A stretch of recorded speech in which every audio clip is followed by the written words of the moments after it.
driving the big green machine home. Had a pretty good day at work, leaving 6 o'clock on Thanksgiving Day. And I just don't understand why all these people are out on the road. But then again, I'm on the road. Well, anyways, here we all are. Watch this crazy. Are you gonna go crazy and gonna get over? No? Okay. I'm just maintaining cruising altitude here. But the only thing I could think of to talk about was I got a lot of work done today, really busy, got caught up, cleaned up, filed away some stuff, feel pretty good about it, got a few phone calls today, and then by 1:15 I ran out of things to do. I felt pretty bad, but I wanted to stay and take any phone calls that came in so my funeral director didn't have to do it, and I did.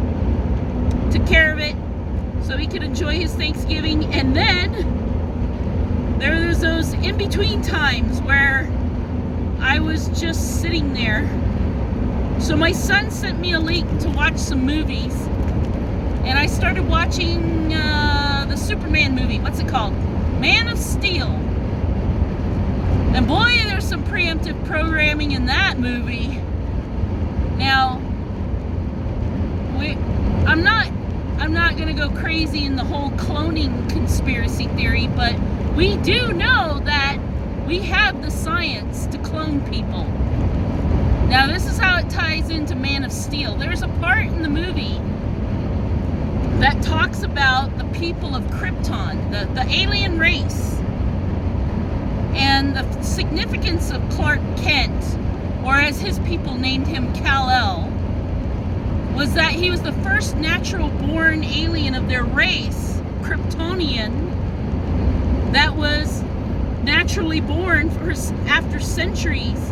And apparently the Kryptonian race thrives by cloning people into different roles.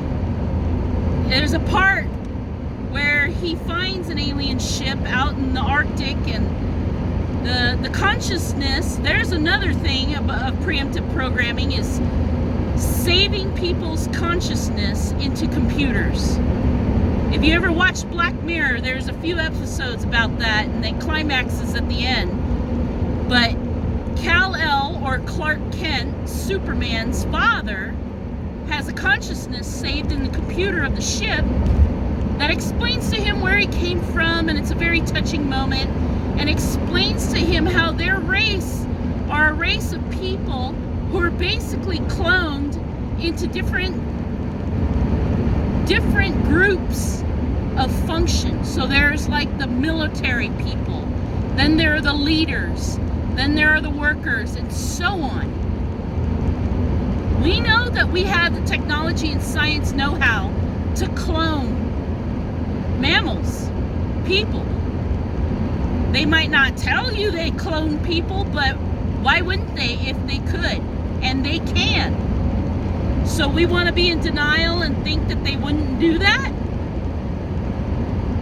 If we can get rid of natural birthing, look at this nut job. Go on, fly away, birdie. Anyways, if we can get rid of natural births, then we can get rid of the family unit for good, couldn't we? Yeah. It's heading that way, folks. I'm just saying what I see. Call me paranoid. Alright. Yeah, you think I'm paranoid? Okay. It's interesting, though, this concept in this movie. It's not the first time. Of course, there's The Matrix, where we have cells of people. It looked a lot like the pods that you see in Man of Steel. Just identifying. But then there's also, I've mentioned this book before. It's called A Brave New World. And it was written in the 1938. Who's the author? My husband knows the author by heart. It's a good author. It's very along the lines of 1984, very Orwellian. In the book, the concept is people are created, not born.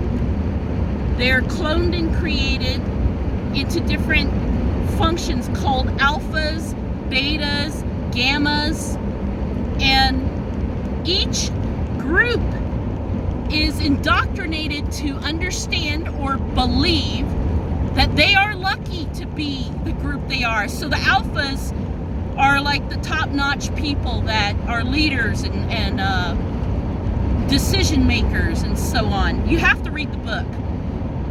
And the alphas would always have the mentality, boy, I'm glad I'm not a beta. But then if you talk to a beta, they'll say, boy, I'm glad I'm not an alpha or a gamma. And the gammas are so glad to be gammas. Boy, I'm glad I'm not an alpha or a beta. And it's all indoctrination in order to get people to believe that. So, not to drag the conversation on, I was just thinking how very interesting it was to pick up little bits and pieces of preemptive programming in things like movies, and it's not a big surprise. I mean, I've known it for a couple years. When I woke up and realized, I opened my eyes and realized how much of the music, entertainment, and movie industry is all indoctrination and is all preemptive programming.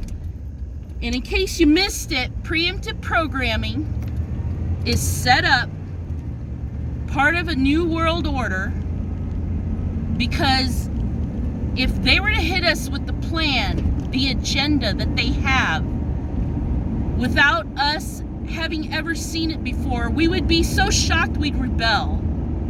But if they put it out there slowly, and I guess in a crescendo of information, by the time it actually looks us in the face and the demon rears its ugly head, we'd be used to it. It wouldn't be such a shock that we'd rebel.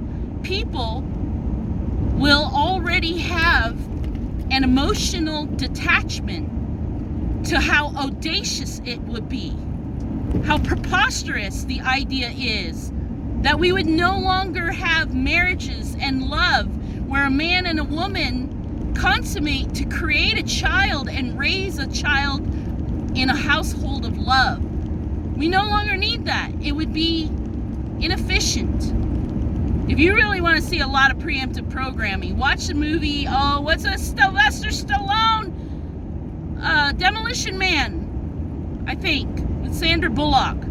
People don't even have sex anymore. The intimacy is gone. They wear headpieces that stimulate your mind into thinking erotic images to satisfy them. That's part of losing humanity. And that's part of the agenda of this new world order, to make us less human. I don't know how else to prove to some of these people out there that this is happening, because you're more comfortable thinking that everything's okie dokie, everything's okay. I'm almost home. There's one last thing I wanted to point out. There's a YouTube channel, Suspicious Observers. Ben put out a video, I think, was it 2 days ago? I think 2 days ago. Look for it. Suspicious Observers, one word. Look for his YouTube channel. And the thumbnail on it says, "We are being played," or "You are being played."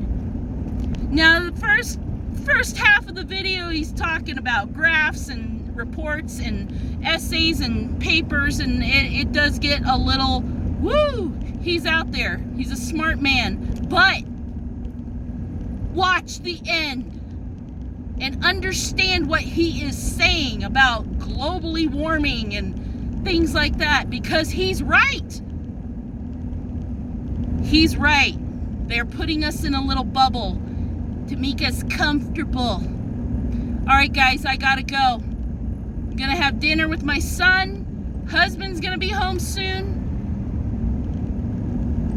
And I don't even know where the turn is. It's so dark. I'm not used to getting home dark. All right, guys. I love you. Love each other. Stay freaking salty.